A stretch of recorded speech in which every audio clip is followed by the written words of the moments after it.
ആ സ്റ്റാൾ കയറിയിട്ട് എന്നോട് പറഞ്ഞു, ചേട്ടാ സിഗരറ്റ് ഉണ്ടോ എന്ന് ചോദിച്ചു. അപ്പൊ ഞാൻ പറഞ്ഞു, യാ സിഗരറ്റ് ഇസ് ദേർ എന്ന് പറഞ്ഞു. നന്നായിട്ട് മണ്ടനാകാൻ പറ്റുന്നവന് നന്നായിട്ട് ശുശ്രൂഷ ചെയ്യാൻ പറ്റും. ആത്മാവ് ഉള്ളിലിരുന്ന് ഇങ്ങനെ ആ ഈശോയെ കുറിച്ച് പ്രഘോഷിക്കാനായിട്ട് ആത്മാവ് ശക്തമായിട്ട് ആഗ്രഹിച്ചുകൊണ്ടിരിക്കുക, ഈശോ ആഗ്രഹിച്ചുകൊണ്ടിരിക്കുക. ഇത് മിഷൻ വലുതന്നെ പരിപാടി ഒന്നുമല്ല. ഇത് നമ്മുടെ പരിപാടിയാണ്, നമ്മൾ ചെയ്യേണ്ട കാര്യമാണ് മിഷൻ. പിശാചിന്റെ മെയിൻ സാധ്യത ഇത് എന്റെ പണിയല്ല എന്ന് ഓർപ്പിക്കുന്നതാണ്. കഴിവില്ല എന്ന് പറയരുത്, നമ്മുടെ കഴിവിനെ ഉപയോഗിക്കുന്നില്ലെന്ന് പറയണ്ടേ. അല്ല, ഞാൻ റേസ് ഇങ്ങനെ ചങ്കിന്ന് സാധനം പോകുന്ന കണ്ടോണ്ട് ഞാൻ ഓരോരുത്തർ ഇവൻ ഇങ്ങനെ ഇങ്ങനെ ഇങ്ങനെ കൊടുത്തോണ്ടിരിക്കുക. ലാസ്റ്റ് കഥ പറയുന്ന ഒരു സാധനമുണ്ട്, മനുഷ്യരുടെ മുമ്പിൽ എന്നെ ഏറ്റുപറയാൻ ശ്രമിക്കുന്നവനെ ഏറ്റുപറയുന്നവനെ എന്റെ സ്വർഗസ്ഥനായ പിതാവിന്റെ മുമ്പിൽ ഞാനും ഏറ്റുപറയും.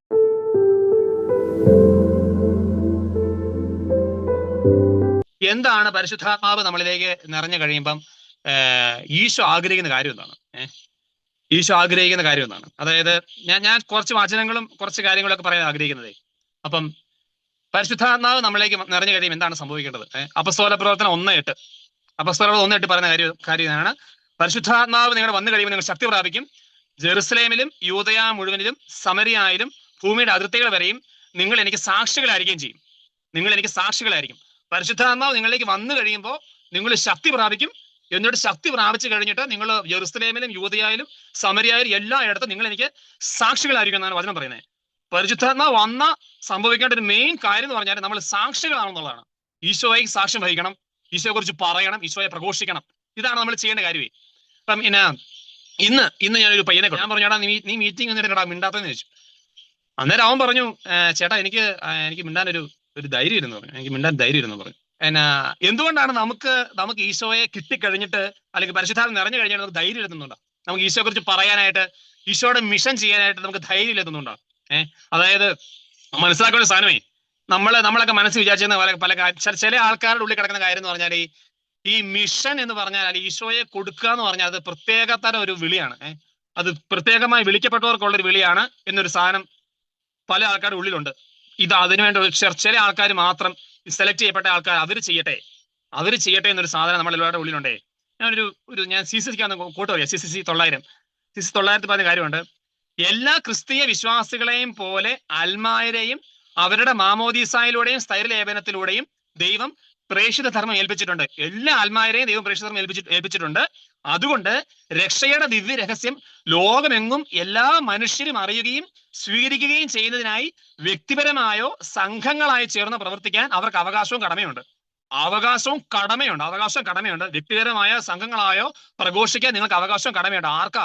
എല്ലാ ആത്മായർക്കും ഈ പ്രേക്ഷിത ധർമ്മം മാമോദീസായിലൂടെയും സ്ഥൈര്യലേപനത്തിലൂടെയും ഏൽപ്പിച്ചിട്ടുണ്ട്. CC 900.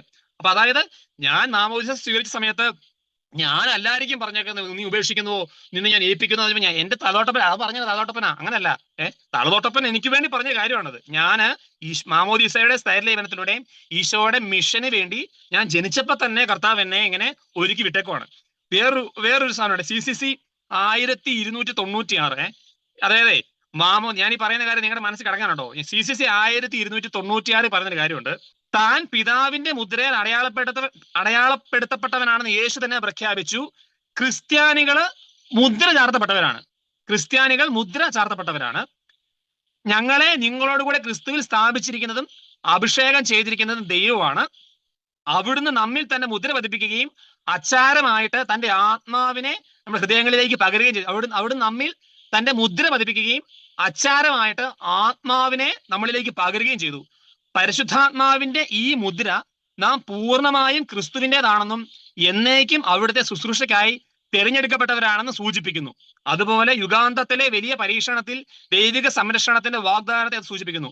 പരിശുദ്ധാത്മാവിന്റെ ഈ മുദ്ര നാം പൂർണ്ണമായും ക്രിസ്തുവിൻ്റെതാണെന്നും എന്നേക്കും അവിടുത്തെ ശുശ്രൂഷയ്ക്കായി തിരഞ്ഞെടുക്കപ്പെട്ടവരാണെന്നും സൂചിപ്പിക്കുന്നു. നമ്മുടെ എല്ലാവരുടെ ഉള്ളില് നമുക്ക് മാമോദീസായിലൂടെ സ്ഥൈര്യലേപനത്തിലൂടെ ഒരു മുദ്ര തന്നിട്ടുണ്ട്. ഈ മുദ്ര പറയുവാണ്, ഞാൻ ഈശോയുടെ മാത്രമാണ് ഈ മുദ്ര പറയുവാണ്. ഈ മുദ്രയ്ക്കകത്ത് പറഞ്ഞിരിക്കുവാണ്, നിനക്ക് നീ സാക്ഷ്യം വഹിക്കണമെന്നും ആൾക്കാർക്ക് മിഷൻ ചെയ്യണം എന്നുള്ള കാര്യം നിങ്ങളിലൊക്കെ ഈ ഒരു മുദ്രയിലൂടെ തന്നെ. എന്നിട്ട് പറയുവാണ്, അവിടെ നമ്മിൽ തന്നെ മുദ്ര പതിപ്പിക്കുകയും അച്ചാരമായിട്ട് തന്റെ ആത്മാവിനെ ഹൃദയങ്ങളിലേക്ക് പകരുകയും ചെയ്തു. നമ്മിൽ തന്നെ മുദ്ര പതിപ്പിക്കുകയും അച്ചാരമായിട്ട് ആത്മാവിനെ ഹൃദയങ്ങളിലേക്ക് പകരുകയും ചെയ്തിരിക്കുന്നു. ഈശോ നമുക്ക് മുദ്ര തന്നിട്ട് പരിശുദ്ധാത്മാവിനെ നമ്മിലേക്ക് പകർന്നേക്കുവാണ്, പരിശുദ്ധാത്മാവിനെ. ഇപ്പൊ ഞാനൊരു സാധനം പറയാം. ഇപ്പം നിങ്ങളിൽ ആരെങ്കിലും വിചാരിക്കുക, അതായത് ഇപ്പം ഞാൻ കണ്ട പയ്യൻ പറഞ്ഞതുപോലെ നിങ്ങൾ വിചാരിക്കുക, എനിക്ക് എനിക്ക് ഇതൊന്നും എന്റെ പണിയല്ല, ഇതൊക്കെ വേറെ വല്ലവന്റെ പണിയാണ് എന്ന് നമ്മൾ വിചാരിച്ചിട്ടുണ്ടെങ്കിൽ 1 തെസ്സലോനിക്കർ 5:7 സംഭവിക്കുകയെ. വചനം ഇതാണ്, നിങ്ങളുടെ ആത്മാവിനെ നിങ്ങൾ നിർവീര്യമാക്കരുത്. ആത്മാവിനെ നിർവീര്യമാക്കരുത്. നിങ്ങള്, അതായത് ഒരു ചെടി, ഈ ചെടിക്കകത്തോട്ട് നമ്മളിങ്ങനെ വെള്ളം ഒഴിച്ചില്ല എന്നുണ്ടെങ്കിൽ, വെള്ളം ഒഴിച്ചില്ലെങ്കിൽ ഇതിങ്ങനെ പതുക്കെ പതുക്കെ ഇത് ഉണങ്ങിപ്പോവും. ഇത് ഉണങ്ങിപ്പോവും. വെള്ളം എല്ലാ ദിവസവും വെള്ളം ഒഴിച്ചോണ്ടിരുന്നാൽ ഇത് വളരും. നമ്മൾ ഒഴിച്ചില്ലെങ്കിൽ ഇത് ഉണങ്ങിപ്പോവും. നിങ്ങളിൽ ഉള്ളിലുള്ള ഈ വചനം 2 തിമോത്തി 1 പറയുന്നുണ്ട്, എന്റെ കൈവപ്പിലൂടെ നിനക്ക് ലഭിച്ച കൃപാവരത്തെ വീണ്ടും ഉജ്ജ്വലിപ്പിക്കണം എന്ന് ഞാൻ പ്രാർത്ഥിക്കുന്നു. വീണ്ടും ഉജ്ജ്വലിപ്പിക്കണം. നമ്മൾ ഉജ്ജ്വലിപ്പിച്ചുകൊണ്ടിരുന്നില്ല എന്നുണ്ടെങ്കിൽ മിഷൻ ചെയ്യാനുള്ള നിങ്ങളുടെ സീലിനെ, നിങ്ങളുടെ മുദ്രയെ നിങ്ങൾ ഇങ്ങനെ ഉണർത്തിക്കൊണ്ടിരുന്നില്ല എന്നുണ്ടെങ്കിൽ ഇത് കെട്ടുപോകും. ഇതിങ്ങനെ അവിടെ ഇങ്ങനെ ഇങ്ങനെ തീർന്നു പോകും. അതുകൊണ്ട് ഞാൻ ഫസ്റ്റ് നിങ്ങളോട് പറഞ്ഞ കാര്യം ഇതാണ്, നിങ്ങളെല്ലാം വിളിക്കപ്പെട്ടവരാണ്. നിങ്ങൾ വിളിക്കപ്പെട്ടവരാണ്. നിങ്ങൾ ചുമ്മാ വിളിക്കപ്പെട്ടവരല്ല, ശുശ്രൂഷ ചെയ്യാൻ വിളിക്കപ്പെട്ടവരാണ്. ഈശോയെ കുറിച്ച് പറയാൻ വിളിക്കപ്പെട്ടവരാണ്. സാക്ഷ്യം വഹിക്കാൻ വിളിക്കപ്പെട്ടവരാണ്. വചനം പറയാൻ വിളിക്കപ്പെട്ടവരാണ്. ആത്മാക്കളെ നേടാൻ വിളിക്കപ്പെട്ടവരാണ്. ഈ ഒരു സാധനം നമ്മുടെ മൈൻഡിൽ നിന്ന് പിശാച് എടുത്ത് കളയും. പിശാചിന്റെ മെയിൻ സാധനം ഇത് എന്റെ പണിയല്ല എന്ന് ഓർപ്പിക്കാന്നുള്ളതാണ്. ഇത് നിന്റെ പണിയല്ല, ഇത് ചെയ്യാൻ വേറെ ആൾക്കാരുണ്ട്. നീ ഇവിടെ വന്നിരുന്ന് വെറുതെ എങ്ങനെ മീറ്റിംഗ് ഒക്കെ കൂടി ഇരുന്നാൽ മതി, ഇതിന് നിന്നെക്കാൾ കഴിവുള്ള ആൾക്കാരുണ്ടല്ലോ, അവർ ചെയ്തോളും എന്ന് പറഞ്ഞ് നിങ്ങളെ ഇങ്ങനെ അതാണ് പിശാചിന്റെ മെയിൻ ആയുധം. അപ്പൊ ഞാൻ എന്റെ മനസ്സിലൊരു കാര്യം ഉറപ്പിക്കണം, ഇത് എന്റെ പണിയാണ്, ഈശോ എനിക്ക് തന്നേക്കുന്ന ഉത്തരവാദിത്വമാണിത്, ഇത് എന്റെ കടമയാണ് എന്നൊരു കാര്യം എന്റെ ഉള്ളിൽ എത്രമാത്രം ആഴത്തിൽ പതിയുന്നോ അങ്ങനെ ആഴത്തിൽ പതിയാൻ ശുശ്രൂഷ ചെയ്യും. അവനെ ശുശ്രൂഷ ചെയ്യാതിരിക്കാൻ പറ്റത്തില്ല. എന്തിനാണ് ഈ ശുശ്രൂഷ നമ്മൾ ചെയ്യുന്നത്? അതായത് ഈ പരിപാടി അല്ലെങ്കിൽ ഈ ഈശോയെ കുറിച്ച് പറയുക, മിഷൻ ചെയ്യുക എന്നുള്ളത് ഇത് ആരുടെ ആഗ്രഹമാണ്? ഈശോ വചനത്തിൽ പറഞ്ഞ കാര്യമുണ്ട്, ഞാൻ സ്വർഗത്തിൽ നിന്ന് ഇറങ്ങി വന്നിരിക്കുന്നത് എന്റെ ഇഷ്ടം പ്രവർത്തിക്കാനല്ല, എന്നെ അയച്ചവന്റെ ഇഷ്ടം നിറവേറ്റാനാണ്. അവിടുന്ന് എനിക്ക് നൽകിയവരിൽ ഒരുവനെ പോലും ഞാൻ നഷ്ടപ്പെടുത്താതെ അന്ത്യദിനത്തിൽ ഉയർപ്പിക്കണമെന്നതാണ് എന്നെ അയച്ചവന്റെ ഇഷ്ടം. അവിടുന്ന് എനിക്ക് നൽകിയവരിൽ ഒരുവനെ പോലും ഞാൻ നഷ്ടപ്പെടുത്താതെ അന്ത്യദിനത്തിൽ ഉയർപ്പിക്കണമെന്നതാണ് എന്നെ അയച്ചവന്റെ ഇഷ്ടം. ഈശോയുടെ ഇഷ്ടം എന്ന് പറഞ്ഞാൽ ഒരാളെ പോലും നഷ്ടപ്പെടുത്താതെ അന്ത്യദിനത്തിൽ ഉയർപ്പിക്കണമെന്നതാണ് ഈശോയുടെ ഇഷ്ടമേ. പിതാവിന്റെ ഇഷ്ടം അതാണ്. ഈ പിതാവിന്റെ ഇഷ്ടം നിറവേറ്റാൻ ഈശോ വന്നേക്കുന്നത്. അപ്പൊ നമ്മള് ഈശോയെ സ്നേഹിക്കുന്നെങ്കിൽ നമ്മൾ പറയാറുണ്ടല്ലോ, നമ്മളെ കുറിച്ചുള്ള ദൈവഹിതം എന്താണ്? എന്റെ ലൈഫിലുള്ള ദൈവഹിതം നടന്നോട്ടെ എന്ന് നമ്മൾ പറയാറുണ്ട്. എന്നെ കുറിച്ച് ദൈവഹിതം എന്താണ്? എന്നെ കുറിച്ചുള്ള ദൈവഹിതം എന്ന് പറഞ്ഞാൽ എന്റെ ഈശോയ്ക്ക് എന്നെ കുറിച്ചുള്ള മെയിൻ പദ്ധതി ഇതാണ്. ക്രിസ്തുവിൽ വചനം ഇതാണ്, എഫേസസ് 1:9 ക്രിസ്തുവിൽ വ്യക്തമാക്കിയ തന്റെ അഭീഷ്ടം അനുസരിച്ച് അവിടുന്ന് തന്റെ പദ്ധതിയുടെ രഹസ്യം നമുക്ക് മനസ്സിലാക്കി തന്നു. ക്രിസ്തുവിൽ വ്യക്തമാക്കിയ തന്റെ അഭീഷ്ടം അനുസരിച്ച് അവിടുന്ന് തന്റെ പദ്ധതിയുടെ രഹസ്യം നമുക്ക് മനസ്സിലാക്കി തന്നു.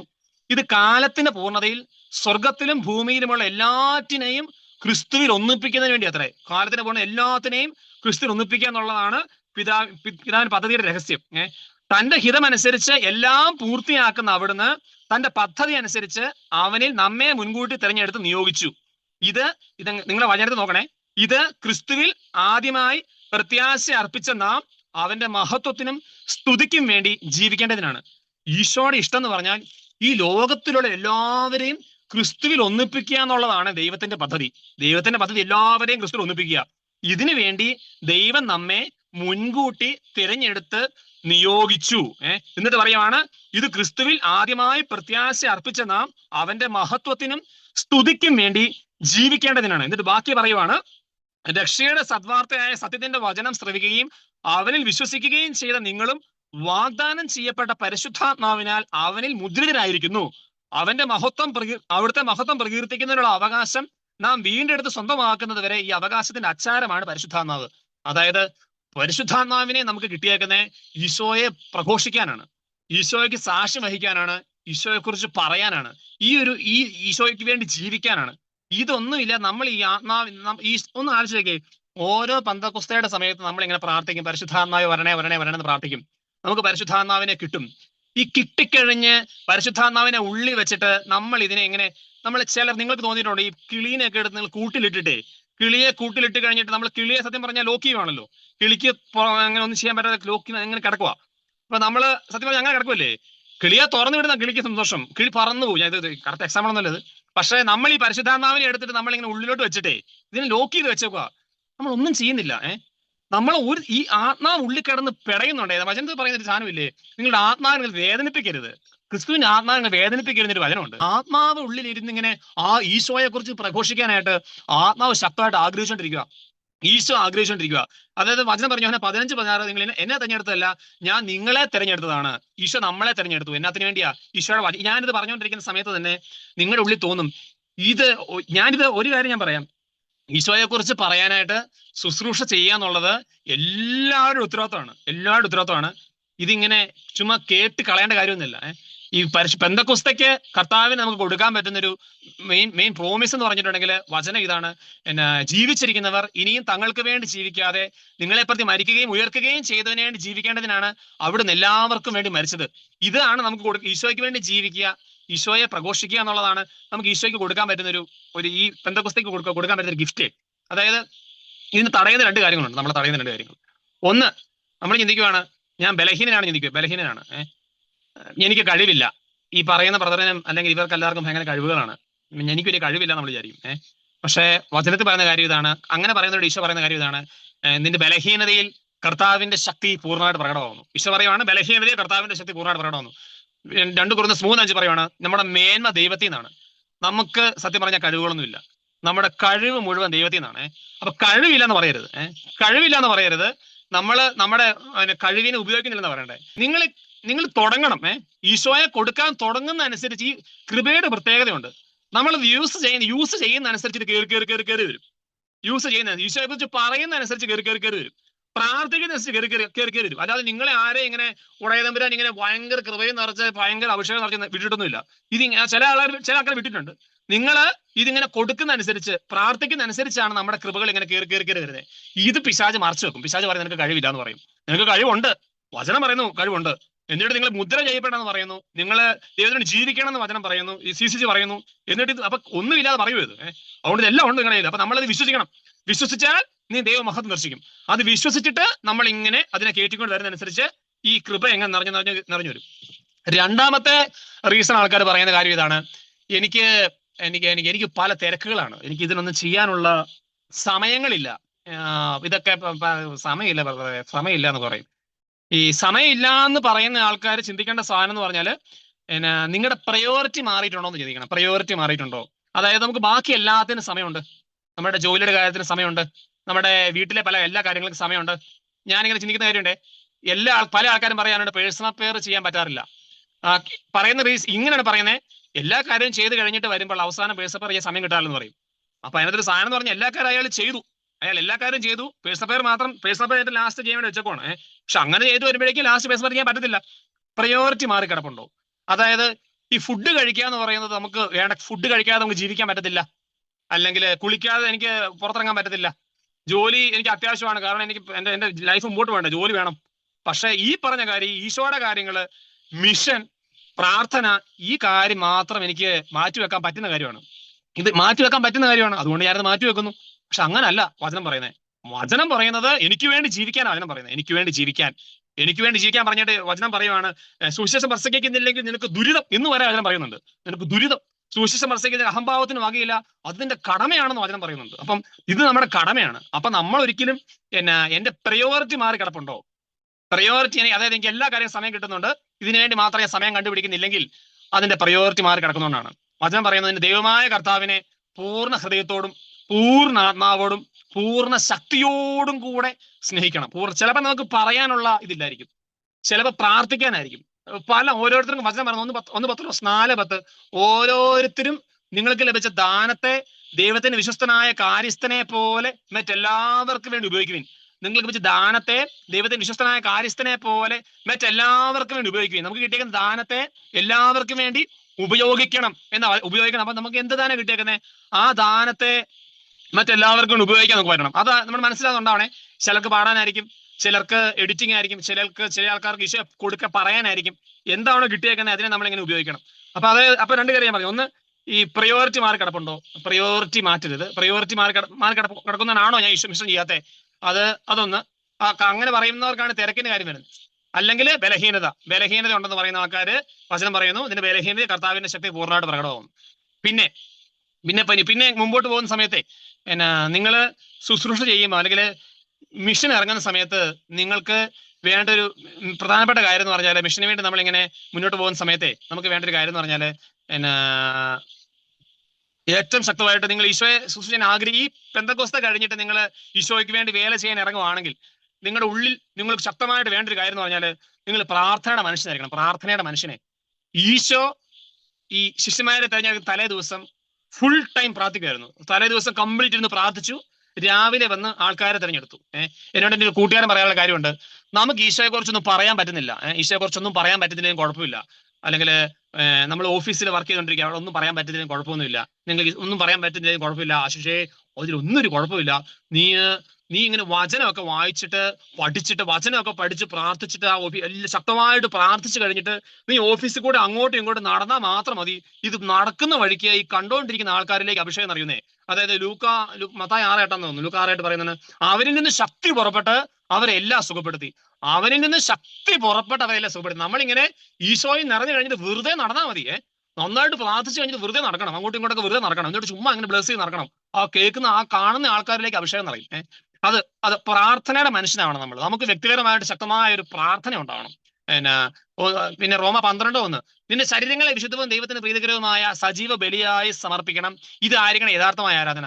നിങ്ങൾ വിശുദ്ധീകരിക്കപ്പെട്ട് നിൽക്കുവാണെങ്കിൽ, അതായത് ഒന്നാമത്തെ കാര്യം നമ്മൾ മനസ്സിലുണ്ടാകേണ്ടത്, ഞാൻ തിരഞ്ഞെടുക്കപ്പെട്ടവനാണെന്നൊരു ബോധ്യം വേണം. ഞാൻ തിരഞ്ഞെടുക്കപ്പെട്ടവനാണ്, ഈശോ എന്നെ തിരഞ്ഞെടുത്തേക്കുവാണ്, ഞാൻ ബാക്കി ആൾക്കാരെ പോലെ അല്ല, ഈശോ എന്നെ തിരഞ്ഞെടുത്തേക്കുവാണ്. ഈ ഒരു ബോധ്യമുള്ള ഉറപ്പായിട്ട് ഇരുന്ന് പ്രാർത്ഥിക്കും. ഈ ഒരു ബോധ്യമുള്ള ശക്തമായിട്ടും വിശുദ്ധി ജീവിക്കാൻ നോക്കും. ഈ വിശുദ്ധി ജീവിച്ച് പ്രാർത്ഥിച്ചിട്ട് ഇവനങ്ങ് നടക്കുവാണെന്നുണ്ടെങ്കിൽ ഈ നോക്കുന്ന ആൾക്കാരിൽ, ഇവനെ കാണുന്ന ആൾക്കാരിലേക്ക് മാറ്റങ്ങൾ സംഭവിക്കും. അത് ഉറപ്പായിട്ടുണ്ടാവും.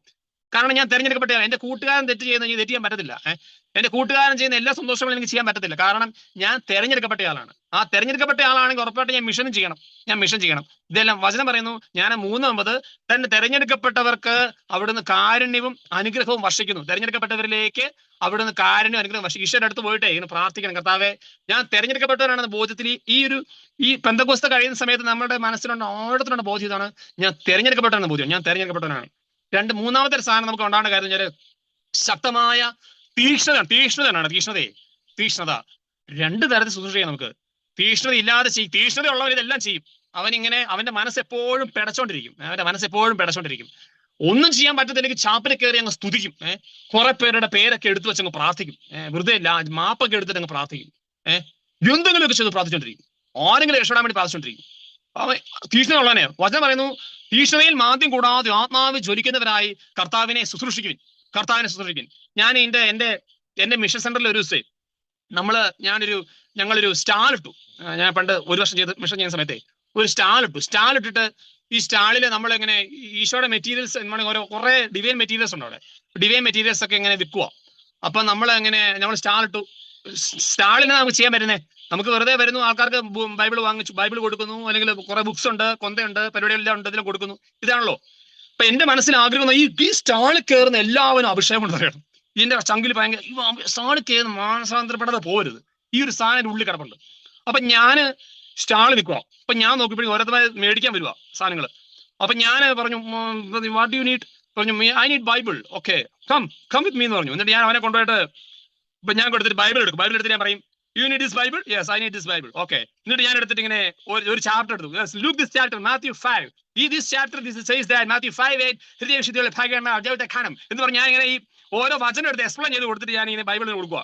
ഇങ്ങനെ ഓരോ എക്സ്പ്ലെയിൻ ചെയ്ത് വേണേ ചുമ്മാ ബൈബിൾ കൊടുത്താൽ പോരെ. ഞാൻ അങ്ങനല്ല, എക്സ്പ്ലെയിൻ ചെയ്ത് കൊടുക്കും.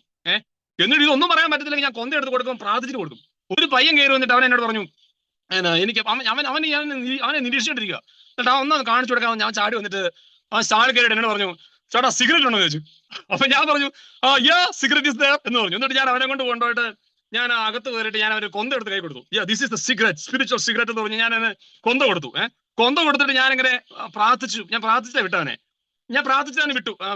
എന്ത് ഞാൻ പറഞ്ഞു, madam you have to use this cigarette. Okay, use this cigarette, you have to do this. Okay, this will transform എന്നൊക്കെ പറഞ്ഞ കുറച്ച് കാര്യമൊക്കെ പറഞ്ഞു. എന്നിട്ട് അവനെ വിട്ടു. അവനത് പോയി. അവൻ പോയിട്ട് നെക്സ്റ്റ് ഡേ 2-3 ദിവസം കഴിഞ്ഞിട്ട് ഞാൻ അവനെ വഴി വെച്ച് കണ്ടപ്പോഴേ ഈ ചെറുക്കൻ ഞാൻ കൊടുത്ത് കൊന്ത ഇട്ട് നിൽക്കുക. മാനസാന്തരപ്പെട്ടോന്ന് എനിക്കറിയത്തില്ല. ഞാൻ കൊടുത്ത കൊന്തയാണ് ഇട്ടോണം നിൽപ്പുണ്ടവൻ. എനിക്ക് ഭയങ്കര സന്തോഷമായി. ഞാൻ കൊടുത്ത കൊന്തയാണ് ഇട്ടേക്കുന്നവനെ. അപ്പൊ ഞാൻ എന്തിനാ അവിടെ ചെയ്ത് വേറെ കാര്യമുണ്ട്. ഞാൻ വെറുതെ ആരും സ്റ്റാളിൽ കയറുന്നില്ല, സ്റ്റാളിൽ കയറി ഇരിക്കുവാണ്. അപ്പൊ ഞാൻ എന്ത് ചെയ്യും, ആത്മാക്കളെ നേടണമല്ലോ, ഇവിടെ ആരും കയറി നിന്നില്ലല്ലോ. അപ്പൊ ഞാൻ പതുക്കെ അവിടെ ഡിവൈൻ മേഴ്സിയുടെ ഒരു പടം എടുത്തോണ്ട് ഞാൻ ആ സ്റ്റാളിന് വെളിയിലോട്ടിറങ്ങി. സ്റ്റാളിന് വെളിയിട്ടിറങ്ങിയ ഡിവൈമേഴ്സിന്റെ പടം എടുത്തു ഞാൻ ഇങ്ങനെ മെഷീൻ കണ്ണും പിടിച്ച് നിൽക്കുവാ അങ്ങനെ ഇങ്ങനെ നിൽക്കുവാ. എന്നിട്ട് ഞാൻ ഈ സ്റ്റാളിൽ കയറിയിട്ട് ഞാൻ ഡിവൈമേഴ്സിന്റെ പടം മേടിച്ച് സ്റ്റാളിന് വെളി വന്നു. എന്നിട്ട് ഞാൻ ഇങ്ങനെ ഈ സ്റ്റാളിന്റെ ഫ്രണ്ടിൽ കൂടെ പോകുന്ന ഈ ഈശോ പറഞ്ഞേക്കുന്നുണ്ട്, ഈ പടത്തിൽ നോക്കുന്നവനൊക്കെ മാനസാന്തരപ്പെടുന്നുള്ള പറഞ്ഞേക്കുന്നേ. ഞാൻ ഈ ഡിവൈമേഴ്സിന്റെ പടവേ ആ പടം പിടിച്ച് ഞാൻ ഇങ്ങനെ വെട്ടിവെച്ചോണ്ട് മനസ്സിൽ ഇങ്ങനെ അതാ കിടക്കുന്നത്. മനസ്സിലെ ഇങ്ങനെ ഈ സ്റ്റാൾ ഇങ്ങനെ ഇങ്ങനെ തിരിച്ച് നോക്കുന്ന ആൾക്കാർക്ക് മാനസാന്തരം ഉണ്ടാവട്ടെ. ഈ സാധനം ഇങ്ങനെ പിടിച്ച് ഇങ്ങനെ നിൽക്കുക. എന്നിട്ട് ഞാൻ ചുമ്മാ ചെയ്യുന്നതല്ല, ഞാൻ റേസ് ഇങ്ങനെ ചങ്കിന്ന് സാധനം പോകുന്ന കണ്ടോണ്ട ഞാൻ ഓരോരുത്തർ അവൻ ഇവൻ ഇങ്ങനെ ഇങ്ങനെ ഇങ്ങനെ കൊടുത്തോണ്ടിരിക്കുക. അപ്പൊ അതായത് ഞാൻ അതായത് ഞാൻ ഇപ്പോഴാണെങ്കിൽ എന്റെ ലൈഫിൽ ഞാൻ എന്റെ ഓരോ ബൈബിളിൽ 1 യോഹന്നാൻ 5:14 പറഞ്ഞ കാര്യമുണ്ട്. അവന്റെ ഇഷ്ടത്തിനനുസൃതമായിട്ട് നീ എന്തെങ്കിലും ചോദിച്ചാൽ അവിടെ നിന്ന് സാധിച്ചു തരും എന്നതാണ് നിനക്ക് അവനിലുള്ള ഉറപ്പ്. അവന് ഇഷ്ടത്തിനനുസൃതമായിട്ട് എന്തെങ്കിലും ചോദിച്ചാൽ അവിടെ നിന്ന് സാധിച്ചു തരും എന്നതാണ് എനിക്ക് അവനിലുള്ള ഉറപ്പ്. ആ ഈശോയുടെ ഇഷ്ടം എന്നാ? ഈശോയുടെ ഇഷ്ടം എന്ന് പറഞ്ഞാൽ ആത്മാക്കളെ നേടണം. ഈശോ കരഞ്ഞു, എനിക്ക് ദാഹിക്കുന്നു എന്ന് പറഞ്ഞ് ഈശോ കരയുന്നു, എനിക്ക് ദാഹിക്കുന്നു. ഈശോയുടെ ഇഷ്ടത്തിനനുസരിച്ച് ഞാൻ ചോദിക്കുക, ഈശോ എനിക്ക് ഈ ആത്മാവിന് വേണം എന്ന് ഞാൻ ചോദിച്ചാൽ അവിടുന്ന് സാധിച്ചു തരും എന്നതാണ് എനിക്ക് അവനിലുള്ള ഉറപ്പ്. അത് വചനം പറഞ്ഞ കാര്യമാണ്. അപ്പൊ ഞാന് ആത്മാക്കളെ നേടാനായിട്ട് വിളിക്കപ്പെട്ടവനാണ്, ആത്മാക്കളെ നേടാൻ വിളിക്കപ്പെട്ടവനാണ്. ഞാനിത് ചെയ്യണം, അത് ചെയ്യണം എന്ന് വചനം പറയുന്നു. അപ്പൊ ഇത് ചെയ്യാൻ വേണ്ടി നിൽക്കുന്ന സമയത്ത് നിങ്ങൾക്ക് തോന്നുന്നു നിങ്ങൾ ബലഹീനനല്ല. നമ്മുടെ ബല ഈശോടെയാണ്. നമ്മൾ പിന്നെ ഒരു മെയിൻ സാധനം എന്ന് പറഞ്ഞോണ്ടല്ലോ, നമ്മള് തിരഞ്ഞെടുക്കപ്പെട്ടത്, ഞാൻ ഒരു സാഹചര്യം കിട്ടിയതാണ്, ഞാന് ഈശോയെ കൊടുക്കാൻ വേണ്ടി ഏതറ്റം വരെയും പോകും, എത്രമാത്രം വേണേലും മണ്ടനാകും എന്നുള്ളൊരു സാധനം ഉള്ളിൽ ഉണ്ടാണേ. എല്ലാം കൂടെ ഒരുമിച്ച് പറ്റത്തില്ല കേട്ടോ. അതായത് നമ്മൾ ആൾക്കാരുടെ ആളാവുകയും ചെയ്യണം, ഈശോയെ കൊടുക്കും, ഇതെല്ലാം കൂടെ പറ്റത്തൊന്നുമില്ല. ഈ നന്നായിട്ട് മണ്ടനാകാൻ പറ്റുന്നവന് നന്നായിട്ട് ശുശ്രൂഷ ചെയ്യാൻ പറ്റും. മണ്ടനാകുക എന്ന് പറഞ്ഞാല് നമ്മൾ എടുക്കുന്ന സെഷൻ ചിലപ്പോൾ പാളിപ്പോവായിരിക്കും. നമ്മൾ എടുക്കുന്ന പ്രാർത്ഥനകൾ ചിലപ്പോൾ പാളിപ്പോവായിരിക്കും, എല്ലാം പാളിപ്പോവായിരിക്കും. പക്ഷെ ഈ മണ്ടനാകുക എന്നൊരു സാധനമുണ്ട്. കർത്താവിന് വേണ്ടി മണ്ടനാവണമെന്നുണ്ടെങ്കിൽ ബൈബിളിൽ വചനമില്ലേ, ഞാൻ എപ്പോഴും പറഞ്ഞു തരാം, അവിടുന്ന് എന്റെ അലച്ചിൽ എണ്ണീട്ടുണ്ട്, കണ്ണുനീർ കണങ്ങ് കുപ്പിയിൽ ശേഖരിച്ചിട്ടുണ്ട്. ഈശോ എന്റെ അലച്ചിൽ എണ്ണുന്നു, എന്റെ കണ്ണുനീർ കണങ്ങ് കുപ്പിയിൽ ശേഖരിക്കുന്നു. ഞാൻ ഈശോയെ കൊടുക്കാൻ വേണ്ടി ഞാൻ പെടുന്ന കഷ്ടപ്പാടുകളും, ഞാൻ ഇതിനു വേണ്ടി എനിക്ക് എഡിറ്റിംഗ് അറിയില്ല, അതിനുവേണ്ടി ഞാൻ കഷ്ടപ്പെട്ട് എഡിറ്റിംഗ് പഠിക്കുന്നു, അല്ലെങ്കിൽ ഈശോയെ കൊടുക്കാൻ വേണ്ടി ഞാൻ എന്തെങ്കിലുമൊക്കെ പറയുന്നു, ആൾക്കാരെ കൂക്കി വിളിക്കുന്നു. ഇതെല്ലാം ഈ കൂക്കുവിലെല്ലാം കേട്ടോണ്ട് ഞാൻ ഈശോയെ കൊടുക്കാൻ വേണ്ടി നിൽക്കുന്നു. ഇതെല്ലാം കർത്താവ് കാണുന്നുണ്ട്. ആർക്ക് വേണ്ടിയാ? ഈശോയ്ക്ക് വേണ്ടി ഇതെല്ലാം ചെയ്യുന്നത്. ഈശോ ഇതെല്ലാം കാണുന്നുണ്ട്. ഇതെല്ലാം കണ്ടിട്ട് ലാസ്റ്റ് ഡേയില് ഇങ്ങനെ ഈശോയെ ശ്രമിക്കാൻ, ഈശോ ഏറ്റു പറയാൻ വേണ്ടി നമ്മളെ കൂടെ പറ്റാവുന്ന പോലെയൊക്കെ നമ്മൾ ഏറ്റു പറയുന്നു. ഒരിടത്തും ഫലം അണിയുന്നില്ല, ചിലക്ക് കളിയാക്കുന്നു, ഒരുപാട് കാര്യങ്ങൾ നോക്കിയിട്ട് ഒന്നും സംഭവിക്കുന്നില്ല. പക്ഷെ എന്നിട്ട് ഇതെല്ലാം ചെയ്തിട്ട് ലാസ്റ്റ് കർത്താവ് പറയുന്ന ഒരു സാധനമുണ്ട്, മനുഷ്യരുടെ മുമ്പിൽ എന്നെ ഏറ്റു പറയാൻ ശ്രമിക്കുന്നവനെ എന്റെ സ്വർഗസ്ഥനായ പിതാവിന്റെ മുമ്പിൽ ഞാനും ഏറ്റു പറയും. അതായത് ഞാൻ ഏറ്റു പറഞ്ഞാൽ സ്വർഗസ്ഥനായ പിതാവിന്റെ മുമ്പിൽ ദൈവം എന്നെ ഏറ്റു പറയും. ദൈവമാണ് ഏറ്റു പറയുന്നത്. ഈ ഒരു സാധനം ചെറിയൊരു വാഗ്ദാനമൊന്നുമല്ല. നിങ്ങൾ ഏറ്റു പറയും. മനുഷ്യരുടെ മുമ്പിൽ എന്നെ തള്ളി പറയാന്ന് പറഞ്ഞാൽ ഏറ്റു പറയാതിരിക്കുന്നവൻ. എനിക്ക് ഏറ്റു പറയാൻ അവസരമായിട്ട് ഏറ്റു പറയുന്നില്ല, ഏറ്റു പറയുന്നില്ലെങ്കിൽ നിന്നെ ഞാൻ തള്ളിപ്പറയും. പറഞ്ഞത് അതായത് നമുക്കറിയാം ഏറ്റു പറയാൻ അറിയാഞ്ഞിട്ട് ഞാൻ ഏറ്റു പറയുന്നില്ല എന്നുണ്ടെങ്കിൽ ഈശോ തള്ളി പറയും. അത് ഈശോ പറഞ്ഞേക്കുവാണ്. വചനം പറയുന്നത് അപ്പോസ്തല പ്രവർത്തനം 20:25, ദൈവരാജ്യം പ്രസംഗിച്ചുകൊണ്ട് നിങ്ങളുടെ ഇടയിൽ ഞാൻ സഞ്ചരിച്ചു. 20:25. എന്നാൽ ഈ പൗലോസ് പറയുവാണ്, ദൈവരാജ്യം പ്രസംഗിച്ചുകൊണ്ട് നിങ്ങളുടെ ഇടയിൽ ഞാൻ സഞ്ചരിച്ചു, എന്നാൽ ഇതാ ഇനി ഒരിക്കലും നിങ്ങൾ എന്റെ മുഖം ദർശിക്കുകയില്ലെന്ന് ഞാൻ ഇപ്പോൾ മനസ്സിലാക്കുന്നു. തന്മൂലം ഇതാണ് ശ്രദ്ധിക്കേണ്ടത്, തന്മൂലം നിങ്ങളിൽ ആരെങ്കിലും നഷ്ടപ്പെട്ടാൽ അവന്റെ രക്തത്തിൽ ഞാൻ ഉത്തരവാദിയല്ല എന്ന് ഇന്ന് ഞാൻ പരസ്യമായി പ്രഖ്യാപിക്കുന്നു. എന്തെന്നാൽ ദൈവത്തിന്റെ ഹിതം മുഴുവൻ നിങ്ങൾക്ക് വെളിപ്പെടുത്തി തരുന്നതിൽ നിന്ന് ഞാൻ ഒഴിഞ്ഞു മാറിയിട്ടില്ല. നിങ്ങൾ ആരെങ്കിലും നഷ്ടപ്പെട്ടാൽ അവന്റെ രക്തത്തിൽ ഞാൻ ഉത്തരവാദിയല്ല എന്ന് ഞാൻ പരസ്യമായി പ്രഖ്യാപിക്കുന്നു. എന്തെന്നാൽ ദൈവത്തിന്റെ ഹിതം മുഴുവൻ നിങ്ങൾക്ക് വെളിപ്പെടുത്തി തരുന്നതിൽ നിന്ന് ഞാൻ ഒഴിഞ്ഞു മാറിയിട്ടില്ല. അതായത് ഈ പൗലോസ് പറയാണ്, ഞാൻ ഈശോയുടെ ഹിതം വെളിപ്പെടുത്തി കൊടുക്കുന്നതിനകത്ത് ഒഴിഞ്ഞു മാറിയിട്ടില്ല, അതുകൊണ്ട് അവന്റെ രക്തത്തിന് ഉത്തരവാദിയല്ല. അതായത് നിങ്ങൾ ആർക്കെങ്കിലും ഈശോയെ കൊടുക്കുന്നതിനകത്തുനിന്ന് ഒഴിഞ്ഞു മാറിയിട്ടുണ്ടെങ്കിൽ അവരുടെ രക്തത്തിന് നമ്മൾ ഉത്തരവാദിയാണ്. നമ്മുടെ വീട്ടിൽ, അതായത് നിങ്ങൾ നാളെ പോയി അതിനടുത്ത് ദൈവം രക്ഷിക്കും, നിങ്ങൾ രക്ഷപ്പെടണം, ഈശോ വിശ്വസിക്കണം, നിങ്ങൾ ഹോളിപ്പോ പ്രസംഗിക്കാനല്ല ഞാൻ പറയണേ. അതായത് നിങ്ങളുടെ വീട്ടിലുള്ളവർക്ക് മാനസാന്തരം ഉണ്ടാകാൻ വേണ്ടി നിങ്ങൾ ശ്രമിക്കുക എന്ന് പറഞ്ഞാൽ നിങ്ങൾ അവർക്ക് വേണ്ടി സ്ഥിരം പ്രാർത്ഥിക്കണം. നിങ്ങൾക്ക് ശരിക്കും പ്രാർത്ഥിക്കാൻ പറ്റും, നാട്ടിലുള്ളവർക്ക് പ്രാർത്ഥിക്കാൻ പറ്റും, എല്ലാവർക്കും പ്രാർത്ഥിക്കാൻ പറ്റും. ഇത് നിങ്ങൾ ചെയ്തില്ല എന്നുണ്ടെങ്കിൽ അവന്റെ രക്തത്തിന് നിങ്ങൾ ഉത്തരവാദിയാണ്. നാട്ടില്, വീട്ടില്, എല്ലായിടത്തും നിങ്ങൾ ഉത്തരവാദിയാണ്. ഈ ഒരു കാര്യം ഉള്ളിലുണ്ടാണ്. ഇത് എന്ന് വെച്ചാൽ ഞാൻ ഈ പറയുന്ന കേട്ട താളക്കാലത്ത് പോയി മൈക്ക് എടുത്തുകൊണ്ട് പോയി പ്രസംഗിക്കാനല്ലേ പറയണേ. പക്ഷെ നിങ്ങൾ ഇങ്ങനെ കാര്യമായിട്ട് പ്രാർത്ഥിക്കണം. എന്റെ പഞ്ചായത്ത്, അല്ലെങ്കിൽ എന്റെ വീട്, എന്റെ നാട് മൊത്തം അങ്ങനെ പോയി ഇരുന്ന് പ്രാർത്ഥിക്കണം. അങ്ങനെ പ്രാർത്ഥിക്കുക എന്നുള്ള കാര്യമാണ് അത്. കാരണം എന്നിട്ട് വിശ്വസിക്കണം, എന്റെ പ്രാർത്ഥനയിൽ മാറ്റം ഉണ്ടാവും എന്ന് വിശ്വസിക്കണം. അങ്ങനെ വിശ്വസിക്കുമ്പോൾ അവിടെ മാറ്റം ഉണ്ടാവും കേട്ടോ. അപ്പൊ ആ ഒരു കാര്യം എല്ലാവരുടെ ഉള്ളിൽ ഉണ്ടാവണം. നമ്മള് ഈ ഒരുപാട് നിങ്ങൾ കാണിച്ചു നോക്കി, ഇതിപ്പം 2026 പെന്തക്കോസ്തയാണ്. 2027 പെന്തക്കോസ്തേ നിങ്ങൾ ഉണ്ടാവുമോ? 2026 ക്രിസ്മസ് നിങ്ങൾ ഉണ്ടാവുമോ? ഞാൻ ഉണ്ടാവുമോ? ഇതൊന്നും ഉറപ്പില്ല. നാളെ കാലത്ത് ഞാൻ ഉണ്ടാവൂ, നിങ്ങൾ ഉണ്ടാവോ? ഇല്ല. ഇതൊന്നും ഇല്ലെന്നല്ല, അറിയില്ല. അപ്പം അവസാന സമയത്തെങ്കിലും നമ്മൾ ഈ മരിക്കുന്ന സമയത്തൊക്കെ ഈ പൗലോസ്ലീഹ പറഞ്ഞ പോലെ എനിക്ക് പറയാൻ പറ്റണം, എന്റെ ഓട്ടം ഞാൻ പൂർത്തിയാക്കി, എന്റെ ജീവന്റെ കിരീടം പിതാവ് എനിക്ക് ഒരുക്കിയിരിക്കുന്നു എന്നൊരു സാധനേ, എന്റെ ഓട്ടം ഞാൻ പൂർത്തിയാക്കി. എനിക്ക് അങ്ങനെ പറയാൻ പറ്റണം എന്നുണ്ടെങ്കിൽ ബൈബിളിൽ വചനം ഭയങ്കര നൈസ് ഒരു വചനമുണ്ട്. നിങ്ങളുടെ ആയിരുന്നപ്പോൾ വിശുദ്ധിയോടും പരമാർത്ഥതയോടും കൂടി വ്യാപരിച്ചു എന്ന മനസാക്ഷിയാണ് എന്റെ അഭിമാനം. നിങ്ങളുടെ ആയിരുന്നപ്പോൾ വിശുദ്ധിയോടും പരമാർത്ഥതയോടും കൂടി വ്യാപരിച്ചു എന്ന മനസാക്ഷിയാണ് എന്റെ അഭിമാനം എന്ന് പൗലോസ്ലീഹ പറയുക. നിങ്ങളുടെ ഇടയിൽ ഞാൻ വിശുദ്ധിയോടും ആത്മാർത്ഥതയും കൂടി വ്യാപരിച്ചെന്ന് നമുക്ക് പറയാൻ പറ്റുമോ? ആത്മാർത്ഥത എനിക്കുണ്ടോ?